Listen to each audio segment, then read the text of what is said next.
How often is it that we look out into the vast expanse of the ocean and admire its natural sight of existence, without even considering the true nature of it, or perhaps its ability to instantly take you away from anyone, anywhere, for the rest of time?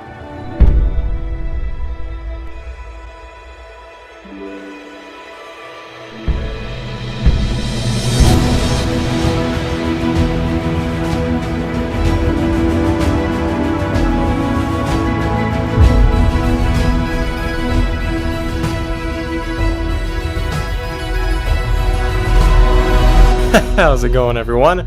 And welcome back to YouTube Unsolved.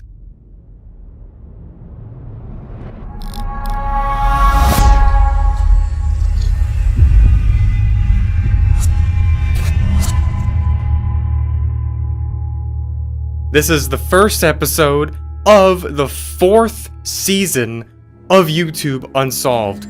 Is that just mind-blowing to you? Because it's blowing my mind. YouTube Unsolved 4th season. Wow. That's insane. And it calls for an insane mystery.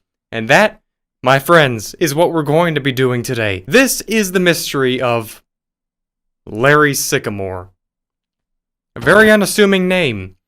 But don't be remiss, because this is literally the man or person who vlogged himself lost at sea. Or so it appears. They may never find us.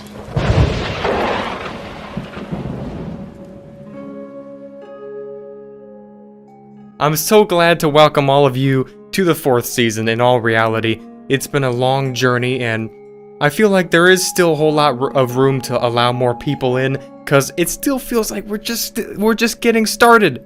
So that's why I really wanted to get started on a strong foot here. So for all those who are new to this place, my name is Dallas, aka Infernus, and indeed this is YouTube Unsolved, but also the Thetekkitrealm. Please subscribe. It'll take about 0.2 calories to do it, and also you'll get 10 years of good luck.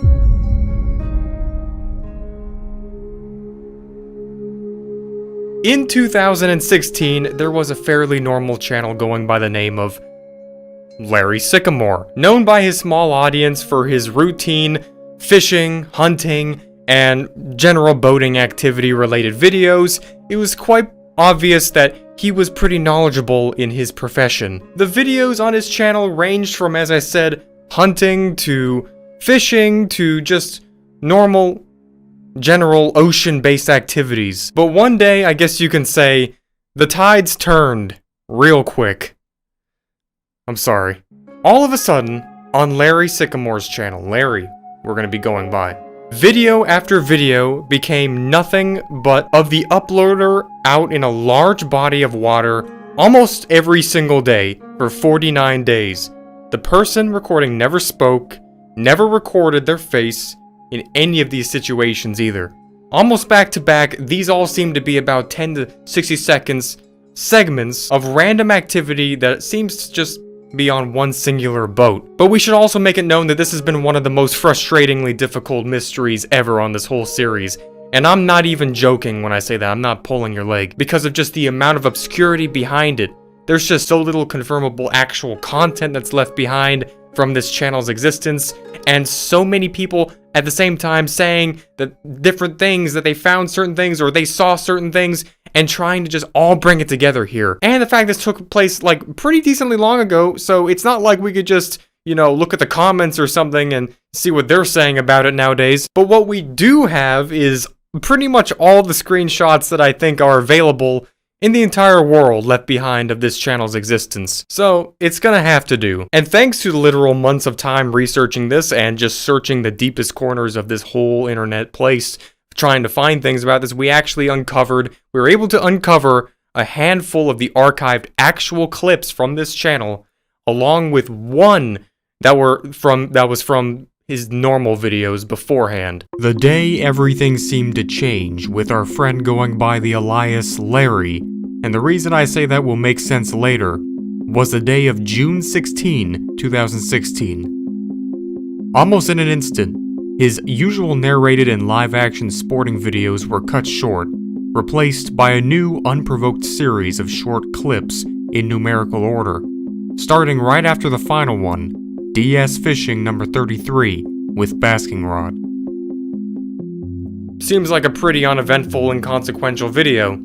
So, you might understand why, all of a sudden after that, the channel started being flooded with things like this. Something didn't seem to be matching up. Larry would usually upload about once a week. That was his schedule. After this one video, these clips started going up on his channel almost procedurally, like literally sequentially, every single day, only faltering in between 8 and 9 for some reason. And then we are going to one by one analyze all of the segments and clips that came after this, and hopefully come to one final conclusion.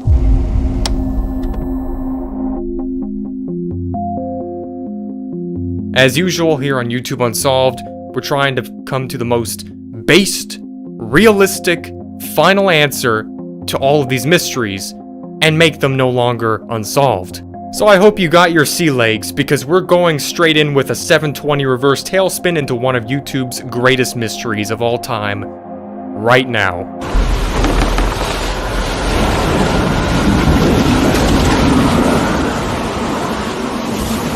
Oh, they're gone!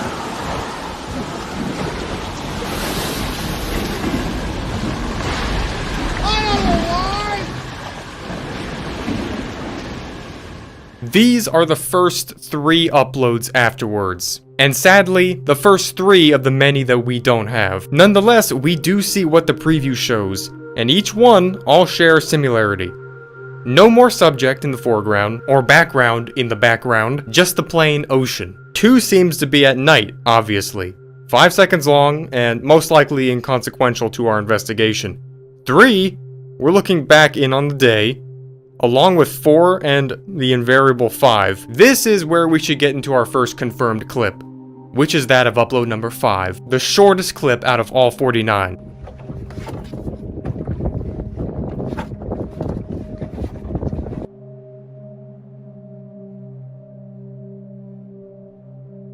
Okay, I feel like we're just going through all of Minecraft's music discs, but they're just all disc number 11 pretty much. Okay, well that was 4 seconds of, well, that.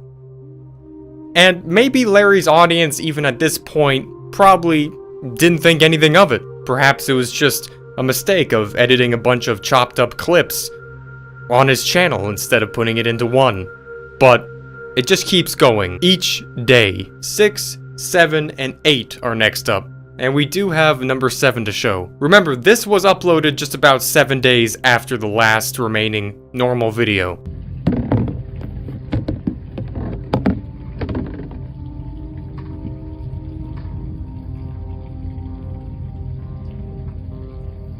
This time, it seems just like a few frames of the camera facing a blank sky. This goes on for 30 seconds before briefly showing a few cans or water jugs in the camera's view, and an abrupt end. I do want to point out, however, the fact that it starts getting even more interesting after upload number 8, and on upload number 8, and I'll tell you why. As we can see, the weather is not as happy as it was through all of the other segments, and upload 9, well, it's not looking too good. This is the last screenshot that we have before the very top of the page, and thus the last videos of the channel's existence.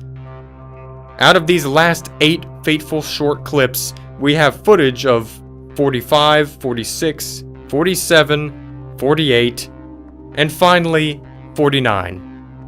45 is 28 seconds of just looking over the open ocean.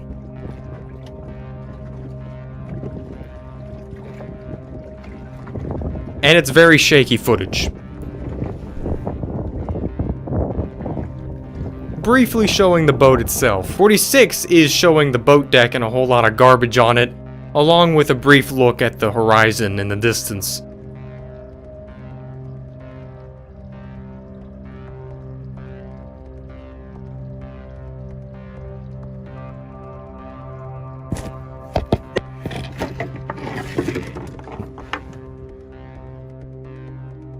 But 47 is a bit different. It's over 30 seconds of what looks like the filmer struggling with the motor on the boat itself, with what looks like a life jacket nearby.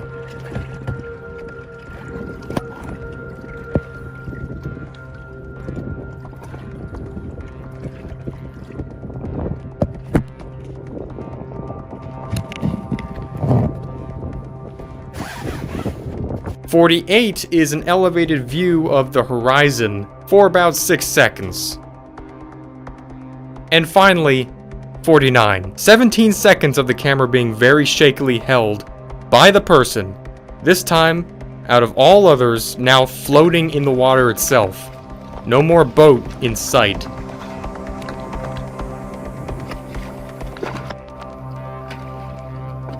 And this is the last we ever saw of Larry Sycamore, now for over 6 years.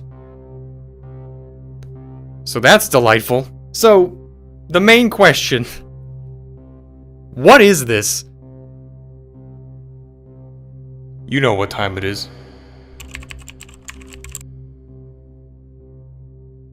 Obviously, the whole mystery behind Larry Sycamore is what happened to Larry Sycamore. This was a channel that was run by a completely normal dude. No signs of anything out of the ordinary, of course, and it was that way years up to that point. There was nothing unnormal or even unnatural about this person whatsoever. It was just any normal hobby channel on YouTube. So there's reason to believe, based off of all the intel that we have, that Larry Sycamore was attempting to film one of his normal ocean-based videos for his hobby channel just because it was part of his free time, and something along the lines went horribly wrong. Every day, each video became more unsteady and frantic in the way of filming. Some demonstrating a whole pile of empty water bottles and trash in whatever boat that they were in. Some even filmed at night, where breathing could be heard from the cameraman, and of course, on the 49th, the last video, being a very shaky look out into the water around, showing nothing but very shaky movements and labored breathing, as we saw. It's also interesting to note about the storm that appeared to manifest on the 7th day, causing a lapse in the video on the 8th day. Storms are very easy to track, and their time frames are always archived. There's a very straightforward thing we can do about this, and that's to examine all of the storms that were around in this exact time frame. We don't have the actual upload page of these videos anymore, we don't have all of them downloaded, and we definitely do not have contact with Larry Sycamore, but we do know the time frame because the date of the last video is known to be June 16th, 2016. The storm started happening on the 7th day. If we look at all of the storms around the coastal regions of the whole country, which we're assuming is the United States, we see that during this exact frame of time, there was a very powerful tropical storm, not exactly considered a hurricane yet, but a very big tropical storm called Colin, which was right here over Florida and moving all the way through the Gulf of Mexico and basically going all up in there and ruining everyone's day. This was literally in this quite exact time frame. There was no real difference in where this thing was supposed to be, and it would also add up too, because Larry Sycamore had plenty of videos on his channel about the actual Everglades, which exists in Florida, which suggests the fact that he indeed lives somewhere in Florida and was out doing ocean-related topics in the Florida coast, in the Florida Ocean. But if he was able to make it past being lost at sea during this big hurricane pretty much, and all the way to day 49, what made him just abruptly stop? And what was even the point? What is the point of making all these videos?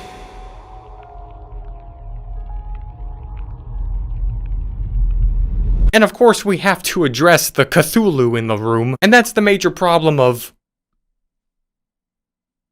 Wi-Fi? It's pretty lit having gigabyte internet speed while being lost at sea uploading YouTube videos. However, there is a very, very straightforward explanation to this, as easy as you say the problem would be. Satellite phones could actually provide some very small but existent Wi-Fi connection, which would also explain why each clip is very short and might be the actual just maximum amount of time or data that could be uploaded. And most boats actually have this, especially boats that are operated by people that are professionals.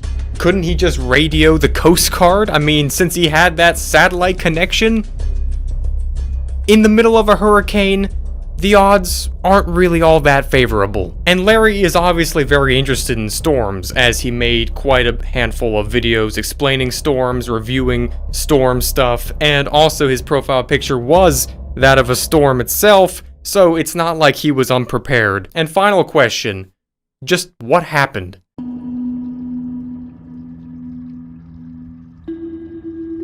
Did he run out of food and water? Why did he just ditch the boat? And why didn't he speak a single word through the whole entire process? Let's just break this down. A couple of sources that touched on the videos in question were able to break down the information that on the basis of the resolution, the frame rate, and frame size of each clip, that these videos were shot with a Zohulu camcorder. The boat we can see in the last normal video is the exact boat which we see intermittently in the series of uploads. Sometime in between number 8 and 40, there was a major tropical storm. So on the basis of this, we can basically determine that this guy was on the Gulf of Mexico. And finally, the utmost nail in the coffin, for a lack of any other respectful term, was that this channel had ties to a particular missing person going by the first name of Larry in 2016, supposedly never returning after going out to film a fishing video. The last name is not Sycamore, but as a resident of Cape Coral and last seen in June of 2016, can we just appreciate the eeriness of all of that info lining up? And what's honestly the saddest part is that beyond any other conspiracies or possibilities, the most likely in all options is that this was just an accident. A normal man who made a mistake at sea, which is definitely something that probably happens all the time. This is the most unexplored and vulnerable place on Earth, and just drifted away.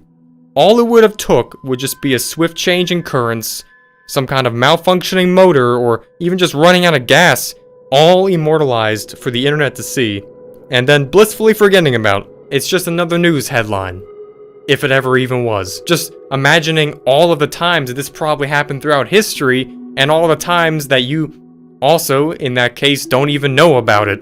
And this is just one of them. All the people that just went out into the ocean, never were to be seen again. It's even more vast than outer space.